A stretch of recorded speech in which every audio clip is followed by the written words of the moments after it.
Do you ever have moments where you just kind of lose all hope in what the future is going to be for the world? This week, well, a lot happened in video games. There's a lot of news to go over, a lot that's really good, but then there's something like this.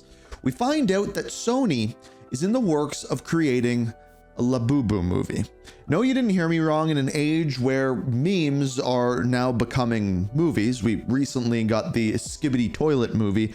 It appears as though this is a trend that will continue. When the 6-7 movie happens is completely up in the air. Now, the other thing that happened this week is Call of Duty. Call of Duty was released, and the reception of the launch of this Call of Duty is one of the most mixed things that I've ever heard. Worse than us? Yeah, even more than us bantering back. Never agree. I know we never agree. But apparently no one else can agree on whether they like the new Call of Duty or not. We'll talk about that one later on. And then when we get into food news, hell yeah. yes, food news, we have a kind of healthy one. It turns out Doritos is doing something brand new with a new naked line, limiting the amount of preservatives and coloring that they put in their food. This is a trend that's again been going around more recently. I feel as though it has actually kind of started with Joyride, Ryan Tradehand's candy, where he limited the preservatives, limited the colors that he put into them, making them a little bit more healthy, yet still being a kind of unhealthy snack. Well, Doritos is following it with their new naked line. I'm very curious to see how these do. If they taste the same as normal Doritos, there's no reason to just have more food coloring.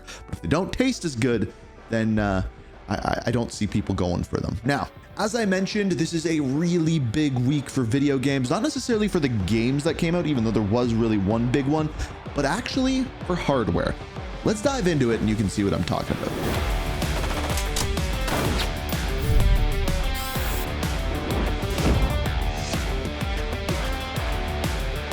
Ladies and gentlemen, welcome to the Weekly Reload, the weekly gaming news show that goes over everything from food news to video games. And of course, today we're talking about consoles, because for a long time, the console wars have mainly been between Xbox and PlayStation. But with the Xbox side of things, them letting go of their kind of hardware, or at least kind of taking a step back and being like, actually, we're kind of more of a publisher.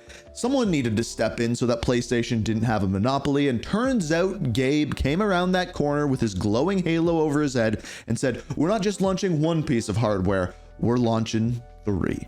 The first of which is called the Steam controller, which features 2 trackpads on each side. It's essentially take the Steam Deck and remove the screen and you have a Steam controller. Now, they say that this thing has a 35-hour battery life, which is absolutely insane, allowing you to play your Steam games on the screen as opposed to on the screen that's attached to the controller.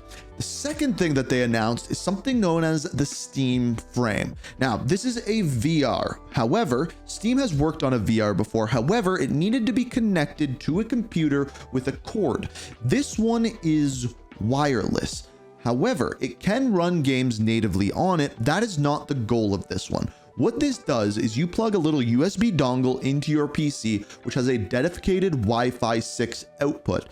The headset has 2 dedicated Wi-Fi inputs in it. One to connect to your Wi-Fi to give you an internet connection to your game, and one to connect to your PC, which is going to be streaming games directly to the headset. This is a brilliant idea and a brand new way of kind of running these games using your PC, but using Wi-Fi to actually send the signal. If this works, this could revolutionize the way that people use VR. It's an incredibly cool idea, and if it works, it's gonna go gangbusters. Speaking of going gangbusters, the final thing that was announced was something known as the Gabe Cube. Yes, people are actually calling it that. It's actually called the Steam Machine, but the Gabe Cube is a way better name. They should have named it that from the very beginning. Now, it's running on a Linux OS, and basically they're going the same direction that Xbox was going, where this is going to be a small PC that hooks up to a TV, which best works with the Steam controller, hence the release of that. Now, essentially, it's an entry-level PC. It's not going to go crazy and be able to run all the new AAA games at max settings. It is going to be able to run everything, and they say it does work at 4K 60 FPS with upscaling. However, the newer AAA games that will come out, something like a GTA, it might have to run it on lower settings or mid settings. But the downside to all of these announcements is there has been no price, at least as of yet. People are hoping that the Steam machine goes for around $450, $500, but that might be a little bit of a pipe dream, and we have no idea for the controller and Steam frame, which is of course that headset. But for now, it's a great idea, and a new fighter has entered the ring, now going up against Sony, Xbox, and now Steam. Now, speaking of a new player entering the arena, we have Arc Raiders news. Now, their player counts are remaining pretty high, above Battlefield and well above Call of Duty even after its launch this week. And with the launch of the new map that came out this week by the name of Stella Montis, it seems as though this game is here to stay. They have done an incredibly good job with this launch. Players are absolutely loving the game, with them adding new arc, with them adding new items, with them adding new maps this frequently. If this is something that they can keep up over the long term, this is going to be a game that is here to stay for quite some time. And speaking of which, while we're talking about extraction shooters, the other one that actually came out this week is Escape from Tarkov. And I know you're probably thinking Escape from Tarkov has been out for years, and you would be right, but it officially entered 1.0 yesterday. On Saturday it came out. And let's just say the player numbers are not what some people expected. As of right now, it's sitting around 50,000 peak players. I'm sure it will go up from this, but it lends to the question, how much of this player count is so much lower because of Arc Raiders? I feel like if any game got players taken away from it, it would absolutely be Escape from Tarkov. It'll be also interesting to see how many players go back to that. Speaking of extraction shooters, we got another one. It seems to be the big popular thing this week, Marathon. There was a playtest for Marathon back in October where 80,000 players actually got to play the game. They were specifically looking at retention numbers, how long these people that had access to the game were playing for, when they were leaving, why they were leaving. Now, after this, they didn't release any of these numbers, but they were asked a lot of questions. One of them being, is this game going to be coming before the fiscal end of this year, which is March, by the way, not January? And they said yes, they are confident that it'll be coming out before March of 2026, which is kind of surprising. Now, Bungie, the creators of Marathon and the creators of Destiny, have been down bad. PlayStation wrote off a $204 million loss on Bungie's for both Destiny and Marathon just this year. Now, if you don't remember, PlayStation bought Bungie, I believe it was for $3.6 billion with a B dollars. And ever since then, they have just gone downhill. The content they're releasing isn't as good. The new game that they're working on, being Marathon, isn't quite there. The community sentiment is absolutely not behind it.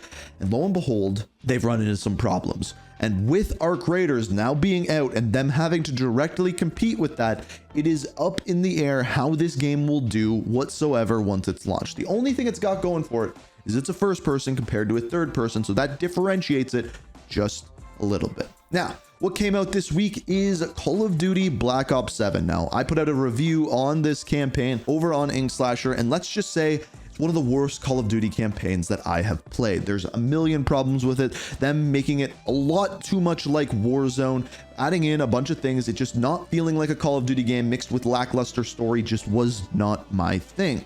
However, on OpenCritic, the reviews really aren't that bad for it. Sitting at a 76% on OpenCritic, getting a 6 out of 10 from IGN, Game Rant giving it an 8 out of 10. A lot of people giving this pretty high ratings. And I think from just skimming over those reviews, what a lot of people have praised it for is doing something new. And their campaign, let me tell you, is new, featuring boss fights, leveling up weapons. It's a very, very weird one. If Call of Duty's multiplayer is known as an arcade shooter, well, this campaign is certainly following that up, being kind of an arcadey campaign. Now, the sales of this game have not yet been released, but what we know is it did not peak at #1 on Steam. Arc Raiders beat it out, even though it came out 2 weeks prior, which is pretty shocking. To my knowledge, it's the first time that's ever happened. Even when Call of Duty traditionally releases a battle pass, it peaks at #1 on Steam. However, it wasn't able to do that this year, leading me to believe that Black Ops 7 may not be the #1 selling game this year. Battlefield could beat it, or maybe even Arc Raiders. Now, this comes at the same time of AI allegations. This just seemingly happens every year now, and let's be honest, Call of Duty is not the only company that's had this. This year with Arc Raiders, they have been let known that they use AI text to speech for some of the voice actors in game, something that the voice actors signed off on and something that absolutely isn't new to them. But some people are indeed mad about it. Well, Pirate Nation tweeted out right after the launch of Call of Duty saying Call of Duty Black Ops 7 uses a large amount of AI generated artwork across core assets, calling cards, posters, and reward icons instead of human crafted art, despite being a major blockbuster title charging full price. Now, it was after this that an actual senator reached out and said that there needs to be more regulation for AI, specifically in the video game space, to stop the loss of jobs in the video game industry. To me, I do agree with this, but to me, it's more so reducing the amount of slop in video games, I think, which should be at the forefront, especially when it comes to AAA games. Now, speaking of AAA games, there was one more game that came out this week called Where the Winds Meet. Now, this one is incredibly interesting to me because they're doing something that I really haven't seen any other games do. Now, right now, it is sitting at a 73% on OpenCritic. Now, why I find this interesting is because this is a free-to-play open world RPG. Now, there is microtransactions in it, but apparently they're not overly egregious and they're not needed for the game. So when I look at this, I kind of think if you took Assassin's Creed and made it free to play, you would get Where the Winds Meet. It's an incredibly interesting idea because traditionally, the thing that sells microtransactions in free-to-play games is one of two things. Pay to play more. In other words, something along the lines of like Candy Crush, where if you run out of lives, you got to pay to either get power-ups or get lives to play more, or two, cosmetics that you can show off to other people. But because this is a single-player open-world RPG, not like an MMO style thing, there's no people to see the things that you buy.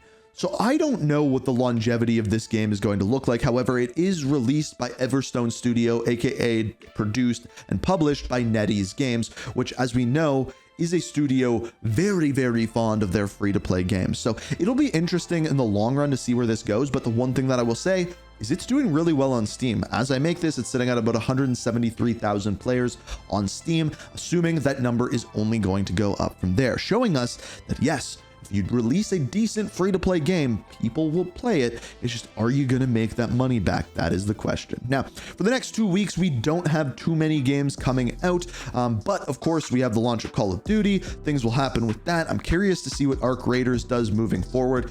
Video games are booming right now, and if you're not checking any of them out, you definitely should be. This has been the Weekly Reload. I hope you guys enjoyed. If you did, hit the like button, subscribe, turn notifications on, and as always, thank you so much for watching, and until next time, peace.